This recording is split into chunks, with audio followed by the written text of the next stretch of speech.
بسم اللہ الرحمن الرحیم۔ السلام علیکم۔ سلطان علاء الدین بن احمد شاہ بہمنی 1436 عیسوی میں تخت نشین ہوا۔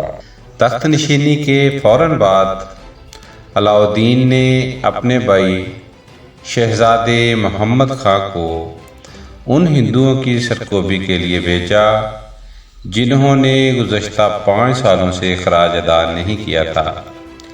شہزادے محمد خاں نے راجائے بیجا نگر کو شکست دی اور اس سے 20 ہاتھی، 8 لاکھ خون اور دیگر تحفے تحائف لے کر واپس لوٹا، لیکن مدکل کے گرد و نواح میں پہنچ کر شہزادے محمد خاں نے غلط مشیروں کے بہکاوے میں آ کر بغاوت کر دی اور عماد الملک گوری اور خواجہ جہاں کو موت کے گھاٹ اتار کر مدکل، رائے چور، شولہ پور اور نلدرک پر قبضہ کر لیا۔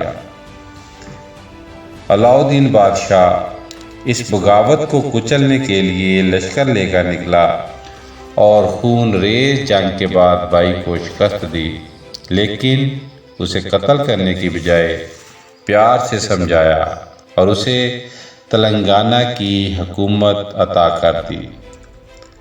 محمد خاں نے بھی اس کے بعد کبھی بھی بھائی سے بغاوت نہیں کی۔ جب بادشاہ کے سسر نصیر خاں کی سازش پر برار میں بغاوت نے سر اٹھایا تو بادشاہ نے لشکر خلف حسن بصری کی سربراہی میں اس بغاوت کو کچلنے کے لیے بھیجا۔ خلف حسن بصری روہتی نگر کے مقام پر نصیر خاں سے معرکہ آرائی ہوا۔ جب نصیر خاں کو شکست ہوئی تو وہ برہان پور بھاگ گیا۔ خلف حسن بصری بھی پیچھے پیچھے جا پہنچا اور نصیر خاں کے سارے ساتھی قتل کروا دیے۔ نصیر خاں نے قلعہ تلنگ میں پناہ لے لی۔ خلف حسن بصری نے قلعہ تلنگ بھی تباہ و برباد کر دیا اور 70 ہاتھیوں اور ایک بڑے توپ خانے کے ہمراہ کامیاب و کامران واپس لوٹا۔ شاہ قلی نے بھی اس معرکے میں بہادری کے بڑے جوہر دکھائے، لہذا بادشاہ نے اپنی بیٹی کا رشتہ شاہ قلی سے کر دیا۔ بیجا نگر کا راجہ دیو رائے اس بات پر بڑا متفکر تھا کہ اس کا لشکر بڑا بھی ہوتا ہے اور ہر طرح کے ہتھیاروں سے لیس بھی، لیکن اس کے باوجود اسے شکست کیوں ہو جاتی ہے؟ دیو رائے نے مسلمانوں سے جنگی حکمت عملی اور لڑائی کے طریقے سیکھنے کے لیے مسلمانوں کی ایک بڑی تعداد اپنے لشکر میں شامل کر لی اور انہیں مراعات دینا شروع کر دی۔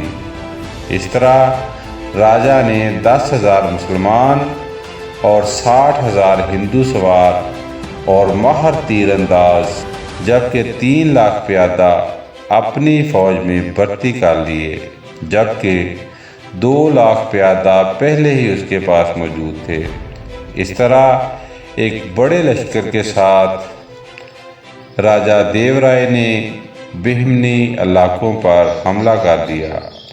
کئی مقامات پر ہندوؤں اور مسلمانوں میں خون ریز جنگ ہوئی، لیکن کسی بھی حتمی فتح کے بغیر ہی علاء الدین اور دیو رائے میں صلح ہو گئی۔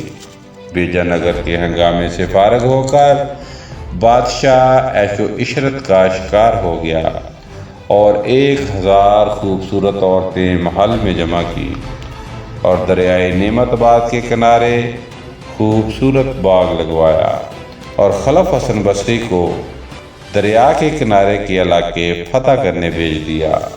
جب خلف حسن بصری نے سرکہ نامی راجے کو شکست دی تو حسن بصری نے سرکہ سے راجہ سنگسیر تک پہنچنے کے لیے رہنمائی مانگی۔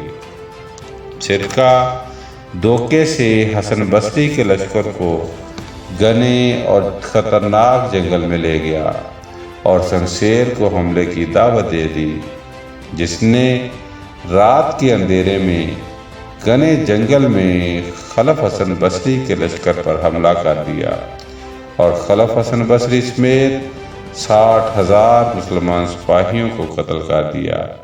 اس قتل کے بعد دکنی امرا جنہوں نے خلف حسن بصری سے دغا کیا تھا اور اس کے ساتھ نہیں گئے تھے، اور سادات جنہوں نے خلف حسن بصری کا ساتھ دیا تھا، ان میں اختلاف ہو گیا اور یہ اختلاف اپنی انتہا کو پہنچ گیا، اور مشیر الملک جو مغلوں کا بڑا دشمن اور سادات کے خلاف تھا، اس نے دکنی امراء کا ساتھ دیا اور سادات کی بڑی تعداد کو قتل کر ڈالا اور بادشاہ کو غلط اطلاع دی۔